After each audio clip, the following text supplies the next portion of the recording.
شروع کرتی ہوں اللہ کے نام سے جو بڑا مہربان نہایت رحم کرنے والا ہے۔ السلام علیکم ورحمۃ اللہ وبرکاتہ۔ حضرت عبداللہ بن ابی اوفا رضی اللہ تعالیٰ عنہ بیان کرتے ہیں کہ رسول اللہ صلی اللہ علیہ وآلہ وسلم یہ دعا کرتے تھے: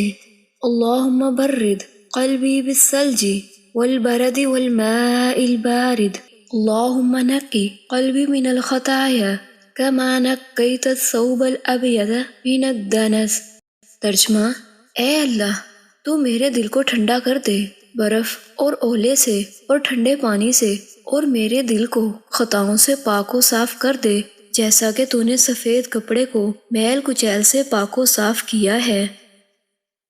حضرت ابن عمر رضی اللہ تعالیٰ عنہ بیان کرتے ہیں کہ رسول اللہ صلی اللہ علیہ وآلہ وسلم نے فرمایا: تم میں سے جس کسی کے لیے دعا کا دروازہ کھولا گیا تو اس کے لیے گویا رحمت کے دروازے کھول دیے گئے، اور اللہ سے مانگی جانے والی چیزوں میں سے جسے وہ دے اس سے زیادہ کوئی چیز پسند نہیں کہ اس سے عافیت مانگی جائے۔